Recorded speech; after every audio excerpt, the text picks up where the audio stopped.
But I do remember I was doing a dish from my last book, and it's sort of based on the Greek soup of golimno. So it's a thickened soup and it's got rice in it. And the first time I tried it, because when I'm recipe testing, I'm not also making dinner. They're just eating whatever I'm doing. And so I made this soup and I sort of knew that I'd put a bit too much rice in and I'd maybe just over blended it a touch, but it was just like, nah, that's dinner.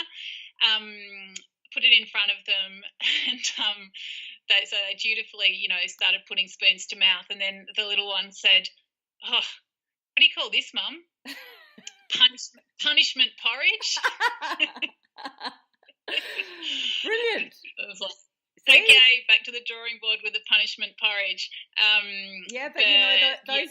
So out of the mouths of babes, too much honesty sometimes, but yeah, all leads to a better result. yeah, but there's so many life lessons in that, like that. Even about making a mistake and doing it again, and it's okay to make a mistake. And then on top of that, you got her to be funny, and that's probably the most important part of wellness, humour. So totally. you ticked all the boxes of passing on wisdom and lessons and teaching for your daughter. So mistakes were great. Yeah, even if it was great. A punishment porridge, maybe that's what you should call it in the cookbook. Yeah, maybe I should the book of failures.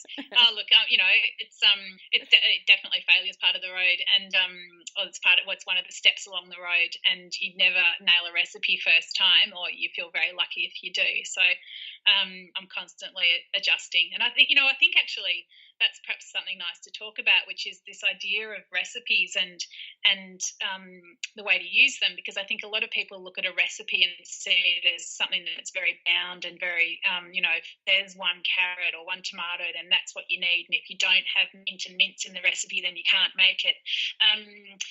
Whereas I feel like people should really have permission to relate more to their ingredients. The tomato that I've got may not be the same as the tomato that you've got. If you feel like your tomato is like so sweet and so juicy, maybe I might need to use 2 tomatoes because mine aren't, but you might only need to use 1 because you just got that power-packed goodness in yours. So I guess it's about having the confidence to taste your cooking and to relate to your ingredients. Today's carrot is not the same as tomorrow's carrot, and maybe you need to make adjustments for that, and of course to your own personal taste. I've had people say to me in cooking classes, "Oh, look, it looks interesting. I wouldn't make it though because I don't like parsley." Do you like mint or basil? "Oh, I love those." "Well, use those instead." "Oh, can I do that?" Yeah. So I guess it's that some people have become so lacking in confidence about food, or so taking recipes as gospel, that I think we've got to come back to this idea of freedom and relating to your own ingredients and your own preferences, and feeling that it's fine to just dance down a different path. Yeah, totally. Because it's almost like when you were saying that, it's like they've become disconnected from food and from themselves and their self-trust. I mean, there is recipes are basically, to me, unless people say when they're baking, it's different. But in savoury, it's just a guide, and I use them as a guide. But it comes down to people looking when you do that. And if you are someone who sort of does that and go, "Well, I can't do that because of this, or I don't have that ingredient," then perhaps that's a sign or a time when you actually can go, "Well, why can't I?" And it's like a bit of a self-reflection, as in, why aren't I trusting myself? And it is time to just connect with yourself and trust that you can do that. And I think it's really interesting, because I think that, so being a life coach and all of these lessons that come up about self and self-awareness and reflection and all these things, that often when I'm working with people to do with their work, I think they're related to everything we do in life. And here's a perfect example, because it's like, even with just cooking, so many things come up. So you don't need anything major going on in order to just grow as a person and develop and really start to connect with yourself. It can just be in the simple art of, making dinner. Absolutely. No, it's just it's so rich, and that's why I never get sick of writing about food, because there are just so many pathways, and there's always more to learn. I learn all the time. Every time I do a cooking class, I learn something from someone in the audience. I learn through, doing my restaurant reviews, always learning about, whether it's a family story or a new dish or a new way to use an ingredient. And, when I'm recipe developing, I'm learning not only about the dishes and about the ingredients, but definitely about being humble and about persistence, all the time management, all those kinds of things. Yeah, amazing. So I mean, there's just so much, and I mean, there's so many things we could talk about.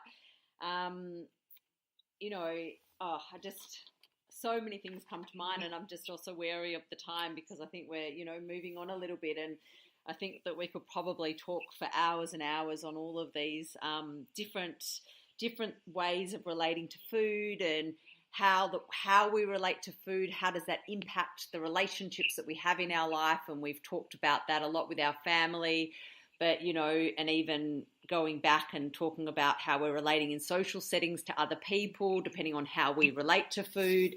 And there's just it is so rich in different areas. Just something so simple as food, but yet how complex it is in discussion and variety of different areas, and how it really does impact our lives in so many ways. And it's fascinating, and it's exciting, and it's making me hungry. I know. That's definitely my occupational hazard. Everything I do makes me hungry.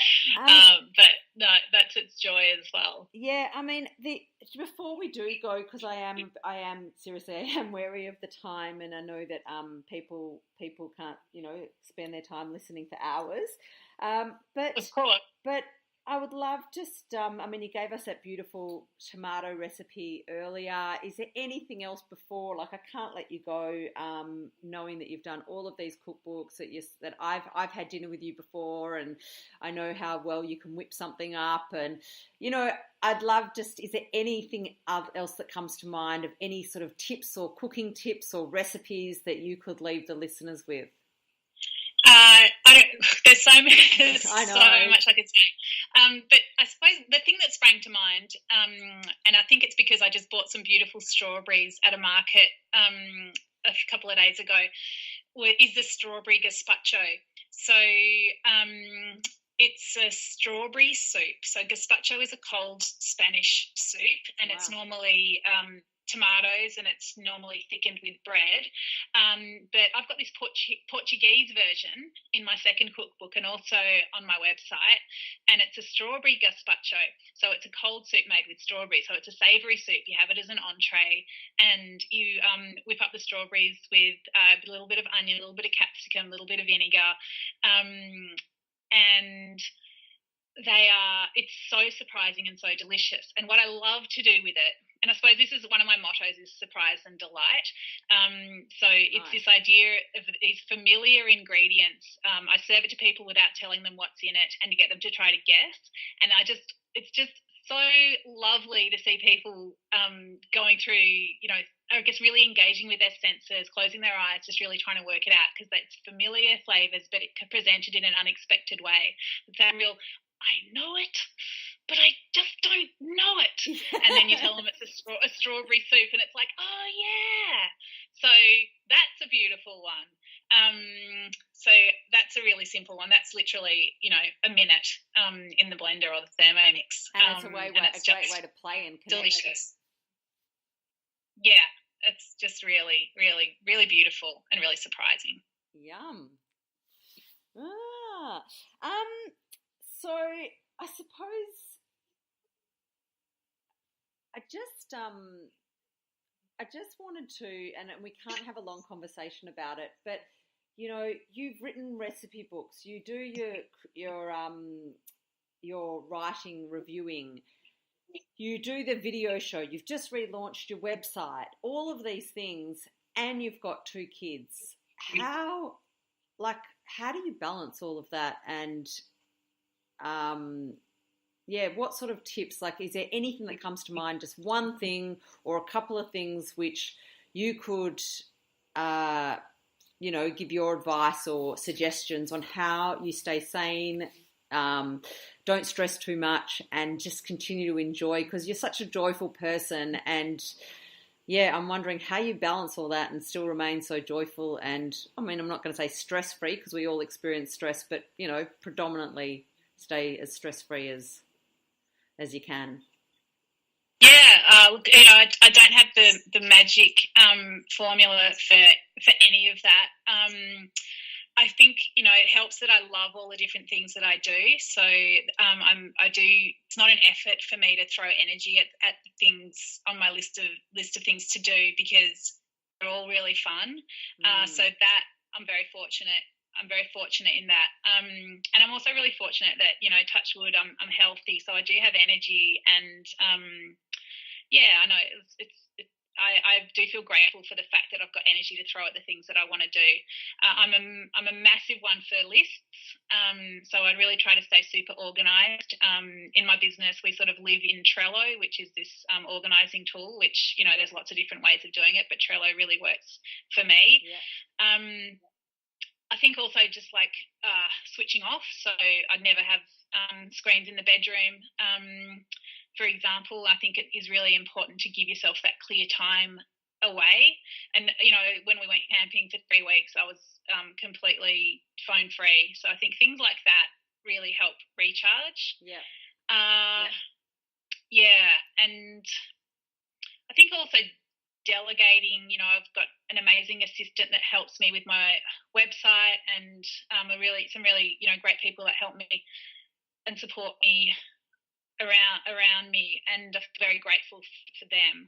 So maybe I suppose it's that balance. Like I think also letting things be a bit crazy is probably one solution where it just is, life is just full and it is busy.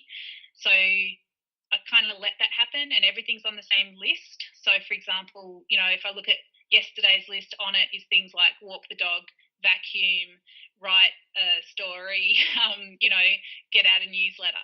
So it's so I let my life be a bit of a jumble. Yeah. And just try to get as much done as I can. But really, I do think like just cutting up those tomatoes and taking that time to appreciate them helps because I don't know, it just keeps you a little bit grounded. Yeah, definitely. Yeah. Oh, that's great. So much juiciness, so much deliciousness, so much hunger in me right now. So just before you leave, I know that you've recently launched your website, which is danivalent.com, and on that website you've got a membership section for videos that you do. I've not yet, and I'm looking forward to watching some of them, but I've not yet had the opportunity to watch many. But I've heard just amazing reviews about them and how connected you are and the stories that you tell and how you just make things so simple and easy with the way that you present. So I would love if you could just tell the listeners just quickly a little bit more information about your video show. Sure. So I guess danivalent.com, it's where I put all my journalism, all my cooking videos and a whole bunch of other content. So, for example, just put up a big, Valentine's Day menu ideas and stuff for Chinese New Year. So it's sort of event-based, but also, just getting dinner on the table sort of focused. As you said, there's a lot of free content, but there's a membership area, which is where most of the cooking videos and recipes live. I release a new recipe video every week to my members. And it's mostly thermomix cooking, but there's a lot of people that get a lot of value out of it that don't have a thermomix. I suppose I see a thermomix. It's there. It's an amazing tool. It's always on my kitchen bench, and it's helps me make nourishing food more quickly and more simply. I'm a big fan of it. No one pays me to say that, by the way. I'm completely independent of Thermomix. So So yeah, it's, I suppose the website for me, it's been so satisfying to build something and to build a community from the ground up and to make it just the way that I want it and the way that my members want it. Try to be very responsive to what people are looking for, and I guess just balancing really simple, easy Tuesday night meals